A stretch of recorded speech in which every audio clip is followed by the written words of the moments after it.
বিশ্বের অনেক দেশেই এখন ডিজিটাল পেমেন্টের কেন্দ্রবিন্দুতে কিউআর কোড। ভারতে ইউপিআই কিউআর, ব্রাজিলে পিক্স, থাইল্যান্ডে প্রম্পট পে, সিঙ্গাপুরে পে নাও।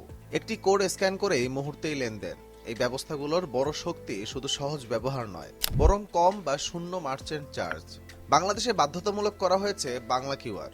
বাংলাদেশ ব্যাংকের উদ্যোগে চালু হওয়া একটি ব্যতিক্রমী ডিজিটাল পেমেন্ট ব্যবস্থা, যার লক্ষ্য ক্যাশলেস বা নগদবিহীন লেনদেনকে আরো সহজ, দ্রুত ও নিরাপদ করা।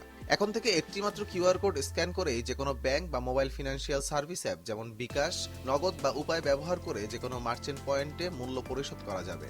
অর্থাৎ এক দোকানে একাধিক কিউআর এর বদলে একটি অভিন্ন কিউআরেই মিলবে সব সেবার পেমেন্ট সুবিধা। বাংলা কিউআর এ সবচেয়ে বেশি আলোচনায় এখন মার্চেন্ট চার্জ। বিশ্বের যেসব দেশে কিউআর পেমেন্ট দ্রুত জনপ্রিয় হয়েছে, সেসব দেশের তুলনায় বাংলাদেশের মার্চেন্ট পর্যায়ের চার্জ তুলনামূলকভাবে অনেক বেশি মনে করছেন অনেকে। বাংলা কিউআরে মার্চেন্ট চার্জ ধরা হয়েছে 1.1%, অর্থাৎ প্রতি হাজারে 11 টাকা। অন্যদিকে ভারতে ইউপিআই কিউআরে মার্চেন্ট ফি 0%, থাইল্যান্ডের প্রম্পট পে কিউআরেও 0%, বিশেষ করে সাধারণ লেনদেনে। সিঙ্গাপুরের পে নাও বা এসজি কিউআর এ ছোট ব্যবসার জন্য মার্চেন্ট ফি একেবারে 0। ব্রাজিলের পিক্স কিউআরে চার্জ সাধারণত 0 থেকে 0.22% এর মধ্যে। অর্থাৎ যদি তুলনা করি তাহলে দেখা যাচ্ছে বাংলা কিউআর এর 1.1% মার্চেন্ট চার্জ এই তালিকার দেশগুলোর বেশিরভাগের চেয়ে অনেক বেশি। ডিজিটাল পেমেন্ট ব্যবস্থায় সবচেয়ে গুরুত্বপূর্ণ অংশগুলোর একটি হলো মার্চেন্টের আগ্রহ।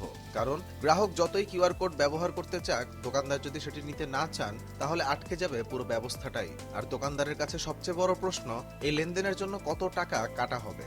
ধরা যাক একজন ছোট ব্যবসায়ীর দৈনিক বিক্রি 20,000 টাকা। যদি প্রতি হাজারে 11 টাকা করে চার্জ কাটা হয়, তাহলে মাস শেষে তার খরচ দাঁড়াবে প্রায় 6,500 টাকা। অন্যদিকে ভারত, থাইল্যান্ড বা সিঙ্গাপুরের মতো দেশে যেখানে চার্জ শূন্য বা খুবই কম, সেখানে ব্যবসায়ীরা স্বাভাবিকভাবেই কিউআর পেমেন্ট নিতে বেশি আগ্রহী হচ্ছেন। কিউআর পেমেন্টের সবচেয়ে বেশি আলোচিত উদাহরণগুলোর একটি হচ্ছে ব্রাজিলের পিক্স। ব্রাজিল তাদের ডিজিটাল পেমেন্ট ব্যবস্থাকে সাধারণ মানুষের জন্য সহজ, দ্রুত এবং প্রায় বিনা খরচে ব্যবহারযোগ্য করে তোলে। ফলাফল, মাত্র কয়েক বছরের মধ্যেই পিক্স দেশটির দৈনন্দিন লেনদেনের সবচেয়ে বড় অংশটি দখল করে নেয়। এমনকি পেমেন্ট প্রসেসিং এর ক্ষেত্রে ভিসা ও মাস্টার কার্ডের মতো আন্তর্জাতিক প্রতিষ্ঠানগুলোর সঙ্গেও প্রতিযোগিতায় চলে আসে এই সিস্টেমটি। বাংলা কিউআর শুধু গ্রাহক বা ব্যবসায়ীর সুবিধার বিষয় নয়, এটি রাষ্ট্রের ব্যয় কমানোর সঙ্গেও জড়িত। বাংলাদেশের নগদ অর্থ ব্যবস্থাপনায় টাকা ছাপানো, পরিবহন, নিরাপত্তা, সংরক্ষণ ও বিতরণে প্রতি বছর বিপুল অর্থ ব্যয় করা হয়। ডিজিটাল পেমেন্ট যত বাড়বে, নগদের উপর নির্ভরতা তত কমবে। ফলে কমবে ক্যাশ ম্যানেজমেন্টের খরচ, বাড়বে লেনদেনের স্বচ্ছতা, আর অর্থ প্রবাহ হবে আরো ট্রেসেবল। বাংলা কিউআর এর ধারণাকে অনেকেই বাংলাদেশের ডিজিটাল অর্থনীতির জন্য একটি বড় পদক্ষেপ বলছেন। কিন্তু প্রশ্ন হচ্ছে, মার্চেন্ট চার্জ 1.1% রেখে কি এই ব্যবস্থাকে দ্রুত জনপ্রিয় করা সম্ভব?